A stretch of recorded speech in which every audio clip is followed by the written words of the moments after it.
நான் ஒரு டைலாக்காக சொன்னேன் டைரக்டர்கிட்ட, சார் ஒரு மாஸ் ஹீரோ இன்னொரு மாஸ் ஹீரோவுக்கு ஒரு மாசான சீனா பண்ணியிருக்கீங்க சார் அப்படின்னு சொன்னேன். பிருத்திவிராஜ் சாரே ஒரு பெரிய ஹீரோ, அவர் வந்து இன்னொரு ஹீரோவுக்கு ஒரு மாசா ஒரு சீன் வச்சிருக்காரு அப்படின்னு நான் சொல்லிக்கிறேன். ஸோ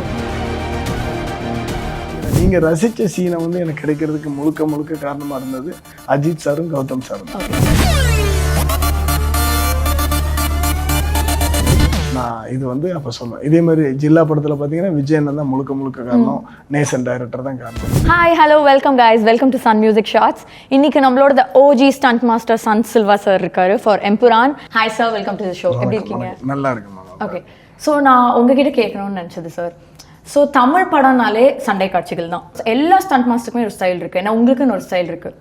ஸோ நீங்கள் அதை எப்படி எக்ஸிக்யூட் பண்ணுவீங்க? உங்ககிட்ட வந்து டேரக்டர் வந்து இதுதான் அப்படி சொல்லும் போது நீங்கள் எப்படி உங்கள் ஸ்டைலில் பண்ணுவீங்க? அதாவது முதல்ல ஒரு தேங்க்ஸ் சொல்லணும். இந்த சண்டை காட்சிகள் நிறைந்த பிரம்மாண்டமான படம்னு எங்களை வந்து பயங்கரமாக பூஸ்டப் பண்ணி விட்டு சன் டிவி தான். சன் டிவியில் வந்து போட்டு அது சண்டை காட்சிகள் நிறைந்த படமாக சின்ன ஃபைட்டாக இருந்தால் கூட அது மக்கள்கிட்ட கொண்டு போய் சேர்க்கறதுல வந்து முதலிடம் இருக்கிறது இவங்க தான். நம்மக்கிட்ட வர்றதுங்கிறது ஒன்றும் இல்லைம்மா. நம்ம என்னாச்சுன்னா முதல்ல ஒரு கதை வந்து என்ன டிமாண்ட் பண்ணுது, கதையும் கதாபாத்திரமும் என்ன டிமாண்ட் பண்ணுறது, இதை தான் பார்ப்போம். ஒரு டைரக்டர் வந்து முதல்ல கதை சொல்கிறப்போ என்ன சொல்லிடுவாங்க, ஒரு கதையும் சொல்லுவாங்க, கதாபாத்திரத்தை வச்சு சொல்லும்போது அந்த இடம் என்ன டிமாண்ட் பண்ணுதுன்னு தான் யோசிக்கிறது. அந்த நேரத்தில் ஒன்று தோணும், அந்த நேரத்தில் ஒன்று தோன்றதை வச்சு தான் நம்ம கோரியோகிராஃப் பண்ணுறது. அப்புறம் ஷூட்டிங் ஸ்பாட்டில் போய் பண்ணுறப்ப அந்த இடத்துல ஒரு கிராஃபாக சொல்லிவிட்டு டைரக்டரை சொல்லிவிட்டு ஒரு ஓகே இப்படி பண்ணலாம் அப்படின்னு சொன்னதுக்கு அப்புறம் அங்கே போனதுக்கப்புறம் ஹீரோ வருவாங்க. ஹீரோவுக்கு இப்போ மக்கள்கிட்ட ஒரு ஸ்டேட்டஸ் இருக்கும், அவங்களுடைய ஸ்டைல் இருக்கும். ஸோ இதெல்லாம் நம்ம கம்பைன் பண்ணி பண்ணுறது தான் வர்றது. இப்போ இங்கே இதை தீர்மானிக்கிறது என்னென்னா ஒரு கதையும் கதாபாத்திரம் தான், அப்படி தான். அதுலேருந்து வர்றது தான் நம்மளுடைய style. Bazooka with Mammootty sir and Empuraan with Mohanlal sir, like legendary stars and பெரிய படம். ஸோ இவங்க ரெண்டு பேருக்குள்ளே இருக்கிற டிஃப்ரென்சஸ் அண்ட் ரொம்ப யூனிக்னஸ் ஸ்டண்ட் பொறுத்த வரைக்கும் நீங்கள் என்ன நினைக்கிறீங்க? பிகாஸ் நீங்கள் ரொம்ப க்ளோஸாக ஒர்க் பண்ணியிருக்கீங்க அவங்க ரெண்டு பேரோட. டிஃப்ரெண்ட்டுங்கிறது ஒன்றுமே பெரிய டிஃப்ரெண்ட் என்ன, எனக்கு ரெண்டு பேருமே பயங்கர அவங்க ஆளுமை திறன் கொண்டவங்க. அங்கே கேரளாவை பார்த்தீங்கன்னா பெரிய ஸ்டார்ஸ் அவங்க ரெண்டு பேருமே, ஒரு மெகா ஸ்டார் மெகா ஆக்டர் அந்த மாதிரி. நான் ரொம்ப அழுத்தமாக யோசிக்கிறது பார்த்தீங்கன்னா இப்போ மோகன்லால் சார்ட்டெல்லாம் போகும்போது பார்த்தீங்கன்னா ஒரு கதை சொல்லும்போதே பார்த்தா கதை நார்மலாக சொல்லிக்கிட்டே இருக்கும்போதுன்னு சொல்லுவார், அந்த இடத்துல வில்லன் வரான் சார் அப்படின்னு. அப்போ அந்த இடத்துல ஒரு ஃபைட் சீன் வருது இல்லை அப்படின்னு ஃபைட்டுன்னு உடனே அவர் அப்படி எக்ஸைட் ஆகிடுவார்.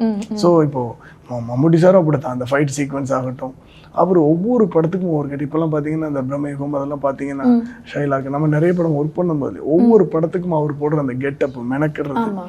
ஸோ இதில் இவங்க ரெண்டு பேருமே பார்த்தீங்கன்னா அந்த தொழிலுக்காக அவ்வளோ இறங்கி செய்வாங்க. ஸோ அவங்க ரெண்டு பேருக்கும் அவ்வளோ டெடிகேஷன் இருக்குது, அதனால தான் அந்த போஸ்டிங்கில் இருக்கிறாங்க. இப்போ நீங்கள் வந்து பிருத்விராஜ் சாரோட ஒர்க் பண்ணுறீங்க. இப்போ அவர் வந்து his an actor turn director. So அப்படி இருக்கும்போது ஜென்ரலாகவே ஐ வாண்ட் ஆஸ்க் யூ, ஒரு ஸ்டண்ட் மாஸ்டருக்கும் ஒரு டேரக்டருக்கும் எப்படிப்பட்ட ரேப்போ இருக்கணும்? ஏன்னா அப்படி இருந்தால் தான் நீங்கள் நினைக்கிற அந்த அவுட்கம் வந்து ஸ்க்ரீனில் வரும் அண்ட் அந்த மாஸ் வந்து அதை என்ஜாய் பண்ணுவோம். ஸோ அப்படி இருக்கும்போது நீங்கள் உங்களுக்குள்ளே இருக்கிற ரேப்போ மெயினாக பிருத்விராஜ் சாரோட நீங்கள் ஒர்க் பண்ணும்போது எப்படி இருந்தது? பிருத்விராஜ் சாரில் ஏதாவது ஒரு டேரக்டர்கிட்ட ஒர்க் பண்ணும்போது டைரக்டர் வந்து கண்டிப்பாக ஃபைட் மாஸ்டராக இருக்கணும்னு நான் நினைப்பேன். ஓகே, அந்த டைரக்டர் கூட ஒரு ஃபைட் மாஸ்டர் கூட டைரக்டராக இருக்கணும்னு நினைப்பாங்க. அப்படி நினைக்கச்சில தான் ஒரு பயங்கர ரேப்பாக இருக்கும். இப்போ நம்ம பிருத்விராஜ் சார் எடுத்து பார்த்தீங்கன்னா ஒரு 100+ ஃபிலிம் பண்ணியிருக்காரு. அப்போ கண்டிப்பாக 100 டைரக்டரோட அனுபவம் இருக்கும், 100 technical people, cameraman, fight masters, இந்த மாதிரி அனுபவங்கள் நிறைய இருக்கும் அவருக்கு, இருக்கீங்களா? பட் அவரே ஒரு ஃபைட் மாஸ்டர் தான். அதான் நான் சொல்லுவேன்ல, எப்பவுமே ஃபைட் மாஸ்டர்னா ஒரு ஃபைட்டை எப்படி கோரியோகிராஃப் பண்ணணும், இந்த இடத்துல இப்படி இருந்தால் நல்லா இருக்கும் மாஸ்டர், ஒரு க்ளீன் டைரக்டர் அவர். வந்து நான் நிறைய தடவை சொல்லியிருக்கேன் அவர்கிட்ட, சார் உங்களோட டைரக்ஷனுக்கு நான் அவ்வளோ பெரிய ஃபேனாக இருக்கேன் சார் அப்படி. ஏன் அப்படின்னா அவ்வளோ கிளாரிட்டியாக இருப்பார், கிறிஸ்டல் கிளியராக நம்மளுக்கு என்ன வேணுங்கிறதுல ரொம்ப கிளாரிட்டியாக இருப்பார். பட் அது வேணுங்கிற இடத்துல அதை கண்டிப்பாக அதுக்காக வெயிட் பண்ணி எவ்வளோ நேரம் எவ்வளோ செலவானாலும் பரவாயில்ல அதை எடுக்கணும் அப்படின்னு சொல்லி வெயிட் பண்ணுவார். பட் உங்கள் இன்புட் இருக்குமா சார்? இல்லை இது நீங்கள் இப்படி பண்ணிக்கிட்டா நல்லா இருக்கும் சார்? 100% அவர்கிட்ட ரொம்ப பிடிச்ச விஷயம் தான். எடுத்த உடனே அவர் சொல்கிற ஒரே பாயிண்ட், மாஸ்டர் இது உங்கள் படம் சார், இந்த ஷார்ட் இன்னும் கொஞ்சம் இப்படி பண்ணலாமா அப்படின்னு கேட்டாச்சுன்னா, மாஸ்டர் இது உங்கள் படம், நீங்கள் ஏன் என்கிட்ட கேட்குறீங்க, பண்ணுங்க அப்படின்னு சொல்லுவாங்க. சோ இந்த படத்துல அந்த மாதிரி சீன்ஸ் இருக்கு, நீங்க இம்ப்ரோவைஸ் நிறைய சீன்ஸ்னா என்னன்னா ஒரு ஆக்ஷன் சீக்வென்ஸ். ஆமா, ஆக்ஷன் சீக்வென்ஸ்ல அந்த மாதிரி நம்ம சொல்றதுக்கு நிறைய இருக்குது, நிறைய இடங்கள் இருக்குது. அவர் உடனே சூப்பரா இருக்கு மாஸ்டர், இது நம்ம அப்படியே இதுக்கு நம்ம என்ன பண்ணனாலும் பண்ணுங்க, நீங்க இதுக்கு வந்து நீங்க ப்ரிவிஷுவல் பண்ணுங்க, ஒரு ரிஹர்சல் பண்ணுங்க, எல்லாமே அவர் ஃப்ரீடம் பண்ணி கொடுப்பாரு நம்மளுக்கு. இந்த படத்துல பாத்தீங்கன்னா எடுக்கிற ஒவ்வொரு பாம்பிளாஸ்ட் சீன் கூட ஒரிஜினலாக தான் எடுத்துருக்கோம். சிஜி அந்த இதில் தள்ளி போடுறது, இப்படி பின்னாடி இதை அட்ஜஸ்ட் பண்ணிக்கலாம் அப்படிலாம் கிடையவே கிடையாது. ஒவ்வொரு பிளாஸ்டிங் சீனும் ரியலாக உடைக்கப்பட்டது, வெடிக்கப்பட்டது எல்லாமே. ஏன்னா லூசிஃபர் 1 வந்து லூசிஃபர் உங்களுக்கு தெரியும் சார், லைக் படம் ரிலீஸ் ஆனப்பவும் சரி, தியேட்டர்லையும் சரி, ஓடிடிலையும் சரி, சிறு சீன்ஸ், அந்த இன்ட்ரோ சீன், அப்புறம் அந்த கன் ஃபைட் சீன், அதெல்லாம் வந்து பயங்கர மாசா நிறைய பேர் ரீல்ஸ் போட ஆரம்பிச்சிட்டாங்க. அந்த டைம்ல ரொம்ப ஃபேமஸ் ஆச்சு. ஸோ அப்படி இருக்கும்போது ஆல்ரெடி அந்த படத்துக்கு ஒரு ஹைப் இருக்கு. ஸோ இந்த டைம் வந்து என்ன மாதிரி எக்ஸ்பெக்ட் பண்ணலாம் லூசிஃபர் 2ல இருந்து? இல்ல கண்டிப்பா நாங்க வந்து லூசிஃபர் பண்ணும்போது இதெல்லாம் எக்ஸ்பெக்ட் பண்ணவே இல்லை. ஓகே, இந்த மாதிரி ரெஸ்பான்ஸ், ஆமா இந்த மாதிரி இவ்வளவு பெருசா வரும்னு கண்டிப்பா எக்ஸ்பெக்ட் பண்ணல. பட் அது வந்து பெரிய ரீச் ஆயிடுச்சு. ஏன்னா அவரோட அந்த மாஸ் சீன்ஸ் ஆகட்டும், டயலாக்ஸ் ஆகட்டும், அவரோட அந்த ஆக்ஷன் போர்ஷன் ஆகட்டும், எல்லாமே. ஸோ இப்போ செகண்ட் பார்ட் வரும்போது தான் இப்போ நம்மளுக்குலாம் ஒரு பதட்டம் வருது. ஒரு பிரஷர் இருக்கும் ஆல்ரெடி, அத நம்ம மீறணும். ஆமா, அந்த பிரஷரை வந்து நம்ம எப்படி ஹேண்டில் பண்றோம் அப்படிங்கிறது. பட் கண்டிப்பா இந்த படத்துல நான் சும்மா ஒரு சீன் பார்த்துட்டு நான் ஒரு டயலாகா சொன்னேன் டைரக்டர்கிட்ட, சார் ஒரு மாஸ் ஹீரோ இன்னொரு மாஸ் ஹீரோவுக்கு ஒரு மாசான சீனா பண்ணிருக்கீங்க சார் அப்படின்னு சொன்னேன். ஏன்னா நிறைய பேருக்கு அது பண்ண முடியாது, பண்ண மாட்டாங்க. கொஞ்சம் ஓகே பரவாயில்ல அப்படின்ட்டு. ஆனா அவரே ஒரு பெரிய ஹீரோ இல்லையா, பிருத்திவிராஜ் சாரே ஒரு பெரிய ஹீரோ, அவர் வந்து இன்னொரு ஹீரோவுக்கு ஒரு மாசா ஒரு சீன் வச்சிருக்காரு அப்படின்னு நான் சொல்லிக்கிட்டேன். ஸோ நான் எதுக்கு இது சொல்றேன் அப்படின்னாச்சுன்னா, கண்டிப்பா ஃபர்ஸ்ட் பார்ட் பார்த்தவங்களுக்கு இது செகண்ட் பார்ட் வந்து நீங்க இப்பெல்லாம் ட்ரைலர் பார்த்துருப்பீங்க, கண்டிப்பா ஒரு திருப்தி தரும் உங்களுக்கு. டிசப்பாயிண்ட் பண்ணாது. கண்டிப்பா படம் வந்து நீங்க நினைக்கிறத விட கொஞ்சம் அப்படிதான் இருக்கும். ஸ்டண்ட் மாஸ்டர்ஸ்னா கொஞ்சம் வந்து பிஹைண்ட் தி ஸ்கிரீன் தான் இருப்பாங்க, ஃபேஸ் ரிவீல் பண்ணக்கூடாதுன்னு நினைப்பாங்க, லைக் அந்த மாதிரி இருக்கும். பட் நீங்க வந்து நடிச்சிருக்கீங்க அண்ட் இன்ஃபேக்ட் டான்ஸே ஆடிருக்கீங்க என்ன நாள் பாட்டில் வந்து. நான் இன்னைக்கு கூட இன்ஃபேக்ட் நான் பார்த்துட்டு வந்தேன், அது ஒரு ஃபேன்.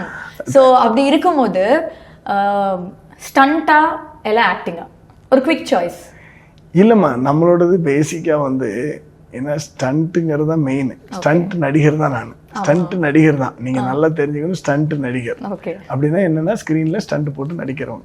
இது தனியாக பர்ஃபார்மன்ஸ் பண்ணுறதுன்னு அங்கங்கே கிடைக்காது. ஏன்னா நம்மளுக்கு ஆப்ஷன் இல்லை. இப்போ அந்த நீங்கள் சொன்னீங்கன்னா நீங்கள் ரசித்த சீனை வந்து எனக்கு கிடைக்கிறதுக்கு முழுக்க காரணமாக இருந்தது அஜித் சாரும் கௌதம் சாரும் தான். நான் இது வந்து அப்போ சொல்லுவேன். இதே மாதிரி ஜில்லா படத்தில் பார்த்தீங்கன்னா விஜயன் தான் முழுக்க காரணம், நேசன் டைரக்டர் தான் காரணம். இப்படி ஒவ்வொரு படத்துலையும் ஒவ்வொரு இடத்துலையும் இப்படி ஒவ்வொருத்தர் எனக்கு காரணமாக இருந்திருக்காங்க.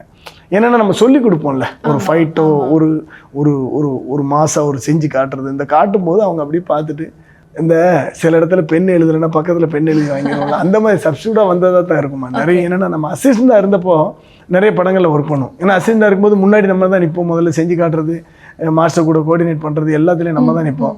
ஸோ டக்குன்னு ஒரு விஷயம் பண்ணணும்னா நம்மளே இப்போ பண்ணிடுவோம். முன்னாடி நின்று நடிக்கிறது, ஒரு டைலாக் பேசுறது, ஏதோ ஒன்று தான்.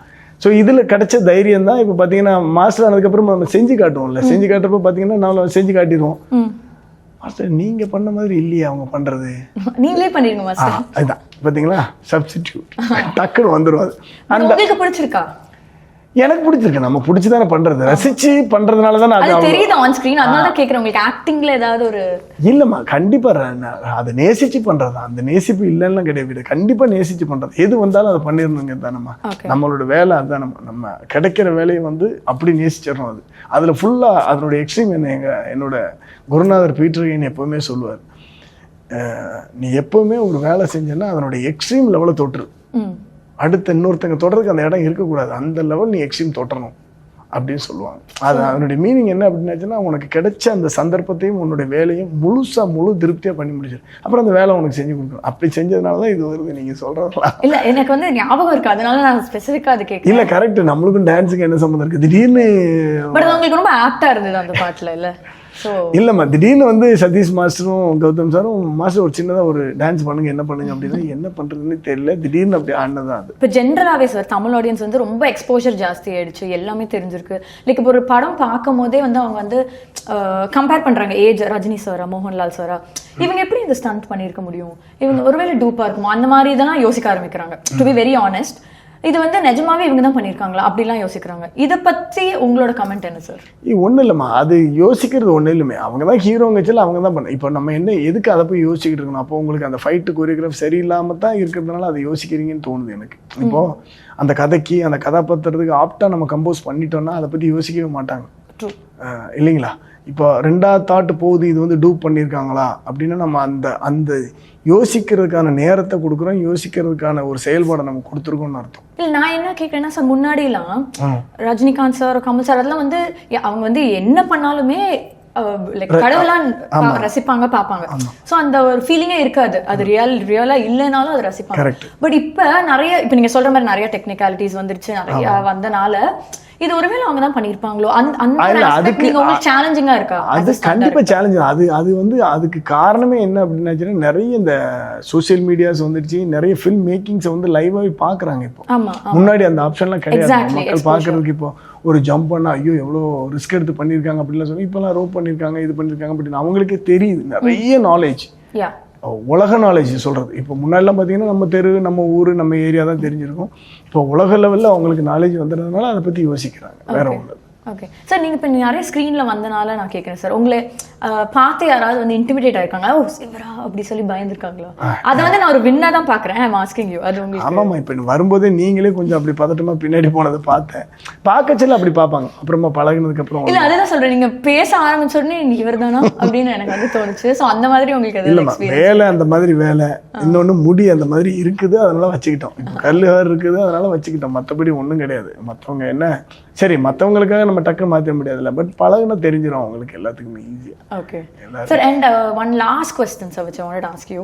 ஏதாவது ஒரு மூவி ஒரு சீக்வன்ஸ் இருக்கா நீங்கள் ரொம்ப மெனக்கெட்டு பட் அது ஆடியன்ஸை கரெக்டாக போய் ரீச் ஆகாத மாதிரி உங்களுக்கு ஒரு என்னடா நம்ம இவ்வளோ பண்ணோம் ஏன் இது கரெக்டாக ரீச் ஆகலைன்ற மாதிரி உங்களுக்கு ஏதாவது ஒரு எக்ஸ்பீரியன்ஸ்? நிறைய இடத்துல இருக்குமா. நம்ம நிறைய நாள் நிறைய டைம் எடுத்து ஒரு 30 days ஃபைட் பண்ணியிருப்போம், இல்லை 25 days ஃபைட் பண்ணியிருப்போம், ஸ்பெண்ட் பண்ணியிருப்போம். நிறைய இது பயங்கரமாக ரீச் ஆகும்னு நினச்சிக்கிட்டு இருப்போம், அந்த படம் போய் ரீச் ஆகாது.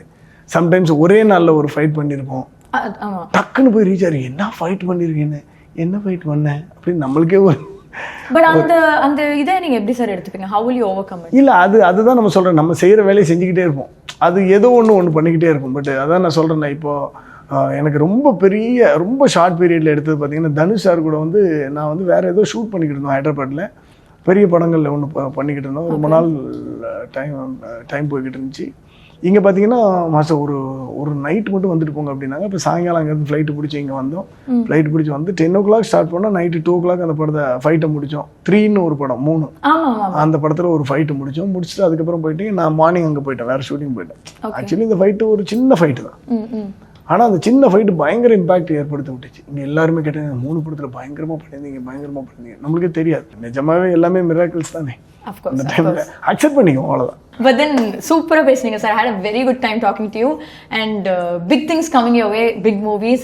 All the very best sir for Empuran. Thank you so much. And கூடி சீக்கிரம் ஒரு சக்சஸ் மீட்ல நான் மீட் பண்ணுவேன். கண்டிப்பா. Thank you so much guys for watching with us and next showல உங்களை மீட் பண்ண வரைக்கும் this is Kritika signing off. Bye bye.